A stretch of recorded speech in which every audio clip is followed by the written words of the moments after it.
안녕하세요. 셰프크루 대표 제리입니다. 자, 오늘의 주제는 과연 서양에서는 제자라는 개념이 과연 있는가? 입니다. 제가 국내에서 굉장히 좋아하는 최현석 셰프님의 나무위키에 들어가 보면 이런 문구가 있어요. 여전히 요식업이 해외에서도 일종의 공방 형식, 즉 장인이 존재하고 그 문화생으로서 기술을 전수받는 형식으로 이루어진다는 것, 요 말이 있더라고요. 강모 셰프님께서도 고든 램지 제자라고 이제 했던 것도 이제 기억이 나는데, 과연 그 제자라는 개념이 과연 외국에서 있는가라는 거를 한번 여러분과 이야기를 해보고 싶습니다. 제가 어릴 때 즐겨봤던 초밥왕을 보더라도 제 스승님이 있고 이제 제자가 있고 기술을 전수받고 자기만의 이제 요리 파트를 만들어 나가는 이제 그런 것들을 많이 접할 수가 있는데, 일본이나 우리나라, 중국 이런 쪽의 아시아권의 이제 문화인 것 같아요. 저도 요리를 한 10년 정도 했죠. 엄청나게 유명한 곳에서도 많이 했고, 구글에 찾아보면 나옵니다. 저희 블로그에서도 제 경력을 적어놨고요.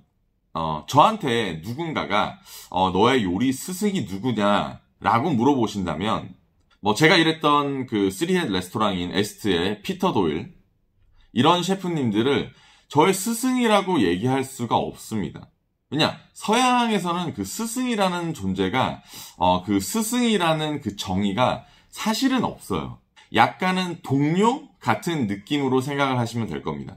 근데 왜 우리나라 이제 셰프님들이 예를 들어서 외국에 갔다가 이제 우리나라로 와가지고, 나는 누구 밑에서 배웠고, 그 사람은 나의 스승이야, 이렇게 얘기를 하신 이유는 사실 이제 우리나라의 사회적인 관점이나 우리나라의 그런 문화에 맞춰서 이야기를 하시는 것이지, 스승이라는 개념으로 만약에 얘기를 하신다 그러면 외국에 있는 이제 한국 셰프들이 약간 이제 반감을 가질 수 있을 정도의 약간 그런 뉘앙스를 갖고 있긴 해요. 왜냐, 우리나라한테 스승님이라고 하면 전수받았다, 그 밑에서 직접적인 관계를 갖고 이어지는 그런 것들을 생각할 수밖에 없지 않습니까?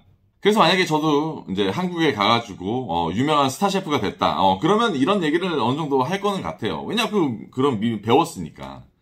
그런데 제가 왜 스승이 존재하지 않는다라고 얘기를 할까요? 제가 다른 영상에서도 말씀드렸다시피 요리사는 일반 그런 스승을 모시고 밑에 수화생이 있는 약간 이제 무협지, 막 이런 식으로 되는 게 아니라 간단하게 말하면 회사입니다.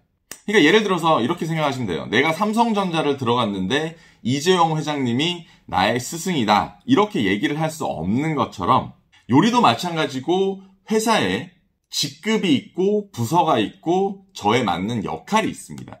그래서 그 역할대로 이렇게 성장을 하는 거예요. 전 세계적으로 엄청나게 유명한 레스토랑에서는 셰프님들이 한 20명, 한 30명 이렇게 일을 할 수도 있지 않습니까?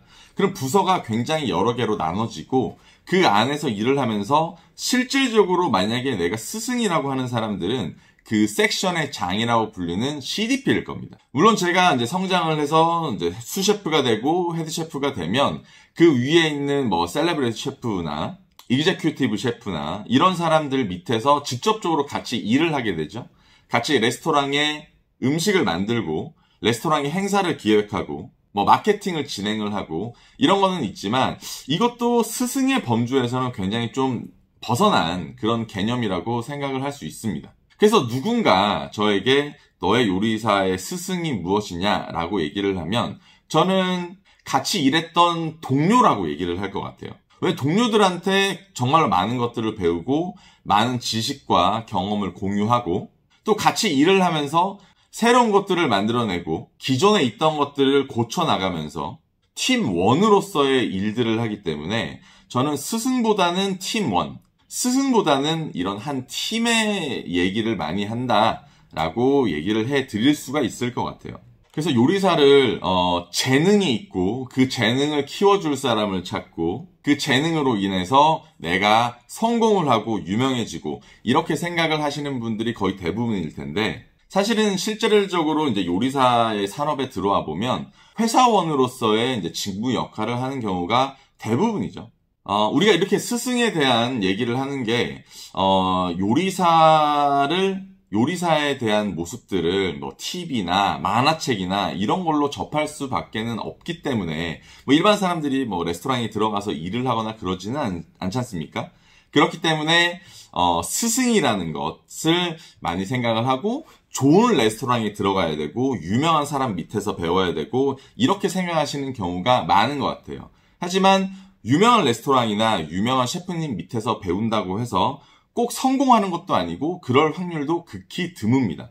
자기가 일을 하면서 행복하고 자기 능력이 좀 출중하게 이제 오픈될 수 있는, 드러날 수 있는 그런 곳에서 있어야지만 본인이 뭐 성공을 하고 위치를 갖는 거지, 뭐 유명한 곳에 있다고 해서 그거를 기술이나 이런 것들을 전수받으면서 뭐 다른 분야에 또 써먹을 수도 있겠지만 그 써먹는다는 것도 굉장히 어려운 부분이긴 해요. 예를 들어서 전 세계 뭐 1위 레스토랑 같은 뭐 노마라는 레스토랑에서 내가 뭐 1년을 일을 하고 많은 것들을 보고 많은 기술을 배웠다고 하더라도 그거를 소비하는 소비층에 대한 이해가 없고 이 레스토랑을 만약에 한국에서 한다고 했을 때 뭐 마케팅이나 운영이나 이런 것들을 모르고 나서 이 단순하게 이 기술로만 번다고 하면 레스토랑을 경영할 수 있지는 않아요. 저는 이제 서양권에서 요리를 많이 하셨던 분들은 이 저의 얘기에 되게 공감을 많이 하실 겁니다. 어느 정도 요리사가 이제 경력을 쌓기 전까지는 내 스승은 책이어야 되고 같은 일하는 동료여야 될 거라고 생각을 저는 합니다. 어차피 이제 요리사도 회사원으로서, 사회인으로서 그 조직 안에서 저의 역량을 먼저 드러내야 되지 않습니까? 그 역량을 드러내는데 어차피 그 밑에 단계는 일을 잘하고 내 섹션을 맡아서 잘하고 거의 이런 거밖에 없어요. 뭐 요리사를 뭐 3, 4년 동안 했다 그래서 내 메뉴를 엄청나게 개발을 하고 그런 것은 아니니까 정해진 그 틀에서 내 직무에 대한 역할을 충실하게 수행을 하는 게 요리사, 초반의 요리사가 해나가야 될 것들이죠. 그래서 옛날 개념인 스승, 즉 한 사람에게 그 어떤 기술을 받고 한 사람이 정한 그 틀을 그대로 받아서 이거를 해나가는 게 아니라 레스토랑, 호텔, 그 사업장이죠. 사업장을 키우기 위한 구성원으로서의 역할을 굉장히 많이 하고 내가 그 업장의 스타일을 파악을 하고 어떤 곳이 나한테 맞느냐라는 거를 일찍 깨닫고 어느 분야에서 내 재능이 도드라지냐라는 그 길을 쭉 가시다 보면 많은 동료들을, 내 인맥들을 많이 만나시게 될 겁니다. 그 전체 인맥과 내 지식이 스승이라고 볼 수도 있죠. 단순하게 요리사를 기술로서 먹고 사는 사람이라고 생각을 한다 그러면 이 스승이란 존재가 있을 수밖에는 없어요. 특히나 이제 한국이나 일본이나 이런 문화권에서는 제가 일을 하다가 갑자기 영상을 찍는 거라서 말이 잘 정리가 안 되는 것 같은데 그래서 오늘의 결론은 여러분들이 제 스승입니다. 이 새끼한테 입만 벌리면